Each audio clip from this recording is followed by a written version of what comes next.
তাহলে কি যখন পশ্চিমবঙ্গে যেন নর্থ পর্যন্ত চলে যায়, তাহলে কি হচ্ছে আমাদের এই এলাকাতে হাওয়াটা কিরকম? হাওয়াটা সমস্ত আপনার ইস্টার্লি উইন্ড। তো সেই কারণেই আপনার এই বৃষ্টিপাতগুলো আমরা পেলাম। এই যে কদিন আগে যে বৃষ্টিপাতটা হলো, don't think it is due to that সাইসার only. It is mainly due to this easterly wave. এর একটা সায়েন্টিফিক নামও আছে, দিস দ্যাট ডাজন্ট ম্যাটার কি সায়েন্টিফিক নাম।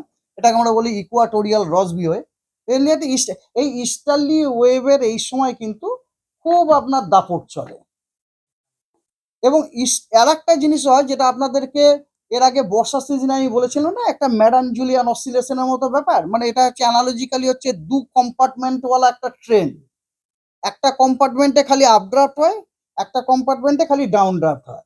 এই কম্পার্টমেন্টওয়ালা ট্রেনটা মনে করুন আমাদের এরিয়াতে চলে এলো, এবং সৌভাগ্যক্রমে আপড্রাফটের যে ডাব্বাটা সেটা আমাদের এরিয়াতে চলে, এবং সেখানে যদি ইস্টার্লি ওয়েভটা হয়ে যায়, এদের দুজনের মধ্যে পজিটিভ ইন্টারাকশন হয়, কিন্তু আমাদের এরিয়াতে খুব ভালো রকম বৃষ্টিপাত হয়ে যায়। এটা একটা খুব এর একটা মানে খুবই popular mechanism for very good rainfall during this season over our reason.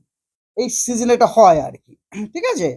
তো তো ওরা যে যে ফোরকাস্টটা আছে যেটা বলছিলাম, যে এই সপ্তাহটাতে মানে 3 তারিখ পর্যন্ত যে সপ্তাহ, তাতে কিন্তু দক্ষিণবঙ্গ এবং উত্তরবঙ্গ দুই বঙ্গেতেই কিন্তু বৃষ্টিপাত আপনার স্বাভাবিকের থেকে বেশি হওয়ার সম্ভাবনা। এবং 4 তারিখ থেকে 10 তারিখ পর্যন্ত যে উইক, ওই উইকও কিন্তু দুই বঙ্গে বৃষ্টিপাত স্বাভাবিকের থেকে বেশি হওয়ার সম্ভাবনা। অর্থাৎ আমরা যেটা কি বুঝলাম, দুর্গাপুজোর যে সপ্তাহটিতে, ওই সপ্তাহটিতে পশ্চিমবঙ্গের সব জেলাতেই স্বাভাবিকের থেকে বেশি বৃষ্টিপাত হওয়ার সম্ভাবনা আছে, ঠিক আছে। না এখন শেষ করিনি।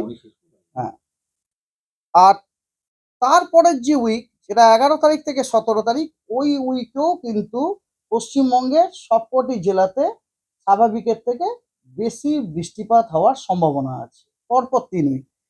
তারপরের যে উইকটি, অর্থাৎ 18 তারিখ থেকে, হ্যাঁ এটা পুজো টুজো পেরিয়ে গেছে তখন, 18 থেকে 24 তারিখ পর্যন্ত যে উইক, ওই সপ্তাহতে পশ্চিমবঙ্গের সবকটা জেলাতেই বৃষ্টিপাত স্বাভাবিকের থেকে কম হওয়ার সম্ভাবনা আছে।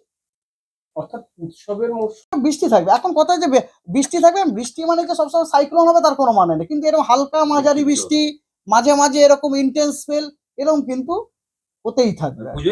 পুজোয় বৃষ্টি, মহালয়ার দিনও বৃষ্টি, 2 তারিখ মহালয়ার ওর মধ্যে রয়েছে। আর এমনিতে আমাদের ডিপার্টমেন্ট এই অফিসও ফর্মালি একটা দুর্গাপুজোর জন্য ওয়েদারের বুলেটিন দেবে।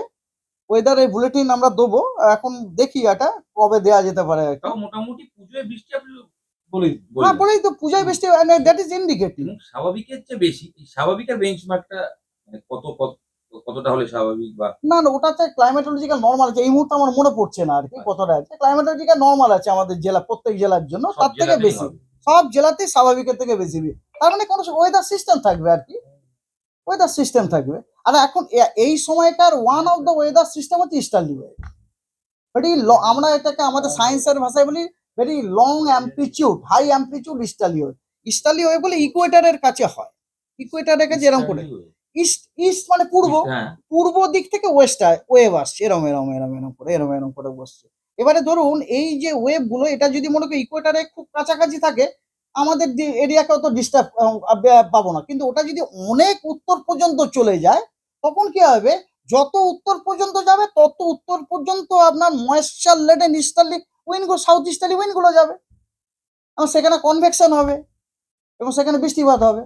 তো এই সিজনটা কিন্তু it is a very very, এই সিজনের স্পেশালিস্ট সিজন।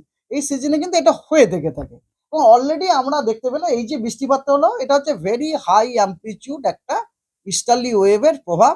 ইস্টার্লি ওয়েভের একটা সাইন্টিফিক নামও আছে, এটাকে আমরা বলি ইকুয়াটোরিয়াল রসবি ওয়েভ। এই যে এখন